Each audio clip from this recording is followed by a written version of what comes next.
अस्सलाम वालेकुम। आज करते हैं फ्रिंजियल आर्चेस। ठीक है, सबसे पहले आता है फ्रिंजियल अपरेटस। इसमें क्या क्या आता है? फ्रिंजियल आर्चेस आती हैं, ग्रूव्स आते हैं, पाउचेस आते हैं और मेम्ब्रेन्स आते हैं। ठीक है, इसमें फ्रिंजियल आर्चेस, फ्रिंजियल ग्रूव्स, फ्रिंजियल पाउचेस, फ्रिंजियल मेम्ब्रेन्स। अच्छा, ये एम्ब्रियोनिक स्ट्रक्चर जो है वो नेक के वेंट्रल और लेटरल रीजन्स बनाते हैं हेड और नेक में। ठीक है, फ्रिंजियल आर्चेस जो है 4th वीक में डेवलप होती हैं। कैसे डेवलप होती हैं कि न्यूरल क्रिस्टल्स जो हैं वो फ्यूचर हेड और नेक रीजन में माइग्रेट कर जाते हैं। 4th वीक के एंड में क्या होता है कि 4 पेयर ऑफ आर्चेस जो हैं वो आपको एक्सटर्नली नज़र आती हैं। 5th और 6th रूडिमेंट्री होती हैं। अब जो फर्स्ट आर्च है इसकी जो है 2 पोर्शंस हैं, मैक्सिलरी और मैंडिबुलर।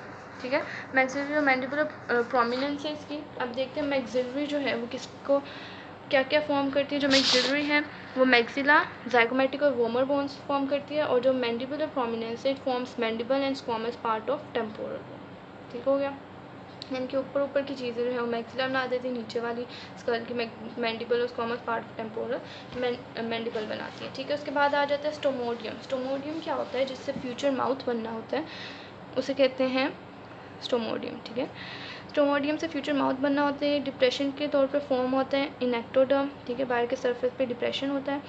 और जो स्टोमोडियम है इसको प्राइमोडियल फेरिंग से सेपरेट करने वाली ओरोफ्रिंजियल मेम्ब्रेन है। प्राइमोडियल फेरिंग्स यानी जिसने फ्यूचर में फेरिंग्स बनाना है।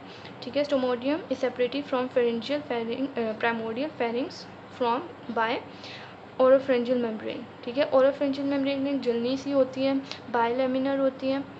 इसकी 2 लेयर्स मतलब एंडोडर्म और एक्टोडर्म होती है। ठीक है, 26 स्टेप पे ओरोफ्रिंजियल मेम्ब्रेन जब ऑब्लिटरेट होती है तो फोरगार्ड और जो फेरिंग्स है वो एमनियोटिक कैविटी के साथ डायरेक्ट कनेक्शन में आ जाते हैं। ठीक है, जब ये 26 स्टेप पे ऑब्लिटरेट होती है फोरगार्ड और फेरिंग्स डायरेक्ट कांटेक्ट में आ जाते हैं विद एमनियोटिक कैविटी। ठीक है, स्टोमोडियम क्या है? डिप्रेशन के तौर पे अपीयर होता है और प्राइमोडियल फेरिंग्स के साथ जिसे जो कनेक्शन इसका तोड़ती है वो ओरोफ्रिंजियल मेम्ब्रेन है। ओरोफ्रिंजियल मेम्ब्रेन ऑब्लिटरेट होते हैं तो बताया है क्या होता है। ठीक है, इसके बाद इसके फ्रिंजियल आर्च के कॉम्पोनेंट्स कर लेते हैं। इसके कॉम्पोनेंट्स करते हैं फिगर में। ये है फिगर। आर्टरी होती है, एक नर्व होती है और कार्टिलेज होता है। ठीक है, फ्रिंजियल आर्चेज है इसके अंदर। हर पोर्शन में आप देख लें 4 चीज़ें हैं। एक कार्टिलेज है, इसको क्लियर नहीं आ रहा है इसमें, लेकिन आप गौर से देखें तो इसमें 4 चीज़ें हैं। कार्टिलेज है, आर्टरी है, नर्व है और मसल है। ठीक है, अब आर्टरी देखें, ये प्राइमोडियल ऑफ हार्ट के ट्रंकस आर्टेरियोसिस से निकलती है आर्टरी। ठीक है, इसके बाद फेरेंजियल प्राइमोडियल फेरिंग्स। ठीक है, ट्रंकस आर्टेरियोसिस से निकली प्राइमोडियल फेरिंग से होते हुए डोर्सल एओर्टा तक आई। ठीक हो गया। ठीक है, ट्रंकस आर्टेरियोसिस से आई प्राइमोडियल फेरिंग से होते हुए डोर्सल एओर्टा तक गई। कार्टिलेज होता है, मसल होता है और सेंसरी और मोटर नर्व्स होते हैं जो कि प्राइमोडियल ऑफ ब्रेन के न्यूरोएक्टोडर्म से ड्राइव होती हैं नर्व्स। ठीक है, neuroectoderm of primordial of brain से। अच्छा, फ्रिंजियल आर्चेस को ब्रेकियल आर्चेस क्यों कहते हैं? क्योंकि because development of pharyngeal arches, cleft and pouches resembles formation of gills in fish and amphibians. ठीक है, गिल्स जो होते हैं फिश और एम्फीबियंस के वो भी इसी तरह डेवलप होते हैं। इसके बाद आ जाते हैं नर्व सप्लाई। फिगर 9.6 है। ठीक है, इसकी नर्व सप्लाई देख लेते हैं आर्चेस की। जो फर्स्ट आर्च है इसको सप्लाई करती है trigeminal nerve, cranial nerve number 5। ठीक है, और इसकी 2 ब्रांचेस हैं, मैक्सिलरी और मैंडिबुलर। ठीक है, और सेकंड आर्च को सप्लाई करती है फेशियल नर्व और थर्ड को सप्लाई करती है क्रेनियल नंबर 9 ग्लोसोफ्रेंजियल नर्व और 10th को करती है वेगस नर्व। ठीक है, सॉरी, जो 4th और 6th को है, 4th और 6th फ्रिंजियल आर्च को 10th क्रेनियल नर्व करती है जो कि वेगस नर्व है। ठीक है, इस तरह से कर ले 5, 7, 9, 10। फर्स्ट की 5 है, सेकंड की 7th है, थर्ड की 9th है, 4th और 6th की 10th है। ठीक है, जो 5th है वो जो है डिसअपेयर हो जाती है, डिजेनरेट। ठीक है, अच्छा, वेगस की 2 ब्रांचेस है, जैसे ट्राइजेमिनल की मैक्सिलरी मैंडिबुलर थी, अब इधर भी पहले की भी 2 हैं, लास्ट की भी 2 हैं। कौन कौन सी है वेगस की? रिकरेंट लैरेंजियल और एक सुपीरियर लैरेंजियल है।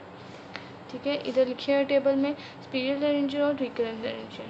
ठीक है, अब ये जो ट्राइजेमिनल की जो एक ब्रांच होती है ऑफ्थेल्मिक डिवीजन, ऑफ्थेल्मिक डिवीजन जो है वो सप्लाई किसी भी आर्च को सप्लाई नहीं करती। ठीक है, जो ऑफ्थेल्मिक डिवीजन है ट्राइजेमिनल की। ठीक है, इसमें हमने ये सब कर लिया, कंपोनेंट्स भी कर लिए हैं, फ्रिंजियल ब्रेकियल आर्च भी कर लिया है, नर्व सप्लाई भी कर लिए। अब आगे आते हैं फ्रिंजियल ग्रूव्स। ठीक है। फ्रेंजियल पाउचेस बाद में करते हैं। फ्रेंजियल ग्रूव्स क्या होते हैं कि फ्रेंजियल आर्चेस जब डेवलप होती हैं उनकी इधर ग्रूव से बनना शुरू हो जाते हैं। ठीक है। 4 grooves on each side, 4th और 5th वीक में पेयर होते हैं। Groove separate arches externally. जो फर्स्ट पेयर होता है फ्रेंजियल ग्रूव का वो एक्सटर्नल अकाउस्टिक मीटर्स बनाते हैं जिसको ईयर कैनाल्स कहते हैं। जो बाकी होती हैं वो स्लिट लाइक डिप्रेशन बनाते हैं, सर्वाइकल साइनस। ठीक है। और बर्ड डिफेक्ट जो सेकेंड ग्रूव का है वो कॉमन होता है। अच्छा, फ्रेंजियल मेम्ब्रेन करते हैं। Appear on floor of फ्रेंजियल groove के फ्लोर पे अपीयर होती हैं। और जो फर्स्ट फ्रेंजियल मेम्ब्रेन है plus intervening layer of mesenchyme ये बनाते हैं टिम्पैनिक मेम्ब्रेन। ठीक है। इधर भी फर्स्ट एक्सटर्न ईयर कैनाल बना लेते हैं और इधर टिम्पैनिक मेम्ब्रेन। ठीक है। अब आगे हम करते हैं, एक टेबल है, ये टेबल KLM का बहुत इंपॉर्टेंट है, इसको करते हैं। ठीक है। नर्व्स जो है वो मैंने बता दी हैं कि फ़र्स्ट को 5, 7, 9 करके